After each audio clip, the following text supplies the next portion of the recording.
Salam sejahtera Malaysia, terima kasih kerana menonton video-video dalam channel ini. Sebelum kita mula, jangan lupa untuk tekan tombol subscribe, share, like dan komen. Let's go!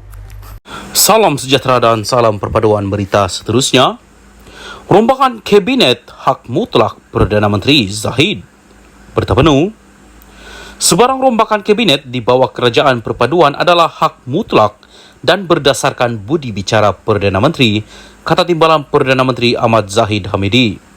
Lazimnya tiada seorang Perdana Menteri berbincang dalam mesyuarat Kabinet untuk melakukan rombakan, katanya, ketika ditemui selepas merasmikan Majlis Kemuncak Minggu Latihan Kebangsaan NTW 2023 di Putrajaya hari ini.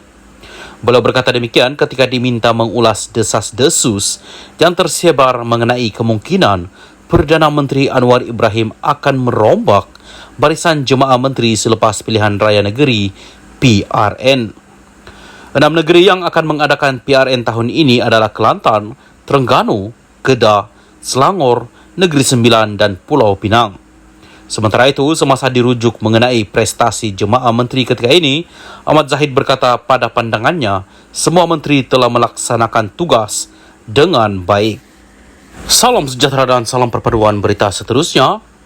Rombakan Kabinet, kalau ada cadangan tulis kepada saya PM. Berita penuh.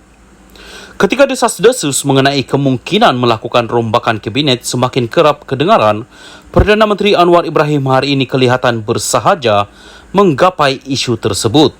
Anwar bahkan bersikap terbuka untuk menerima sebarang pandangan daripada pihak lain mengenai kemungkinan tersebut. Kalau ada cadangan, sila tulis kepada saya dan saya akan beri pertimbangan yang sebaiknya, katanya. Perdana Menteri berkata demikian pada sidang media selepas melancarkan Pesta Buku Antarabangsa Kuala Lumpur hari ini. Terdahulu, ahli Parlimen Tambun itu ditanya mengenai spekulasi akan berlaku rombakan Kabinet selepas pilihan raya negeri diadakan sebulan 2 ini. Turut hadir di majlis yang berlangsung di Pusat Dagangan Dunia KL itu ialah Menteri Pendidikan Fadlina Siddiq. Sebelum ini, sebuah portal berita melaporkan tentang spekulasi berkenaan rombakan Kabinet untuk menggantikan anggota Kabinet yang tidak berprestasi. Ia juga didakwa membabitkan Ketua Setiausaha dan Ketua Pengarah di beberapa kementerian. Sementara itu, bernama melaporkan Timbalan Perdana Menteri Ahmad Zahid Hamidi berkata, rombakan Kabinet bawah Kerajaan Perpaduan adalah hak mutlak Perdana Menteri.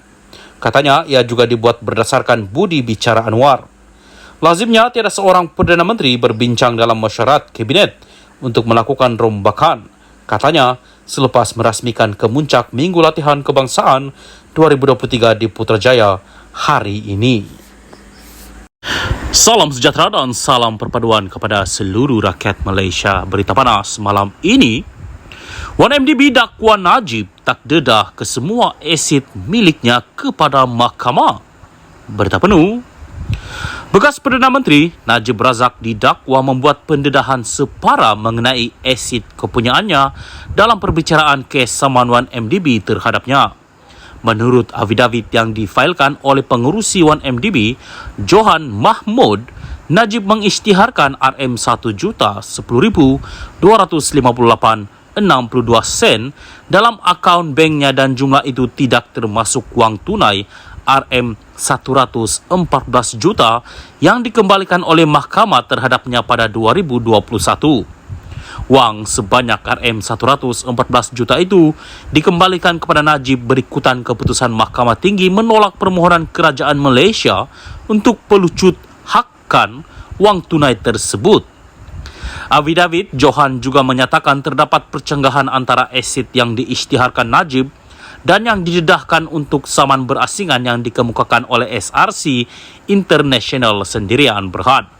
Sebaliknya, Najib membuat pemfailan di mahkamah dengan mendakwa dia hanya mempunyai aset bernilai RM4.49 juta.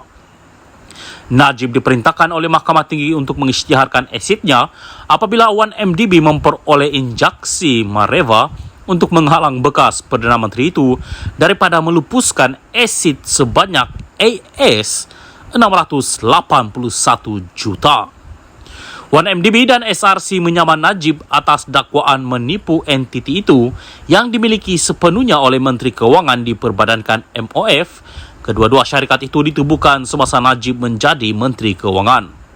Dalam afidavitnya, Johan mendakwa Najib hanya mendedakan asetnya dari tempo 2011 hingga 2020. Tiada pendedahan berkenaan aset-asetnya pada 2021 dan sehingga 14 Mac 2022. DSNR tidak mendedahkan sebarang aset di luar bidang kuasa, kata Johan. Hari ini pada mulanya ditetapkan untuk mendengar permohonan Najib untuk menarik balik injaksi Mareva terhadapnya. Bagaimanapun, Mahkamah membenarkan permohonan peguam Najib Muhammad Syafi'i Abdullah untuk menangguhkan perbicaraan kepada 14 Julai supaya pasukan peguam bekas Perdana Menteri itu boleh menyediakan jawaban kepada afidavit Johan. 1MDB dan 4 anak syarikatnya menyaman Najib dan beberapa defendant lain sebanyak RM23 bilion ringgit. 4 anak syarikat dana itu ialah 1MDB Energy Holdings Limited, 1MDB Energy Limited, 1MDB Energy Langat Limited, dan Global Diversified Investment Company Limited yang berpangkalan di British Virgin Islands sebelum ini dikenali sebagai 1MDB Global Investment Limited. 1MDB dan bekas anak syarikatnya SRC International mengemukakan 22 saman sivil pada 2021, menyasarkan mereka yang didakwa menipu 2 entiti milik kerajaan itu sama ada secara sedar atau tidak. Najib kini menjalani hukuman penjara 12 tahun berhubung kes rasuah membabitkan RM42 juta dana daripada SRC International yang pernah menjadi anak syarikat 1MDB.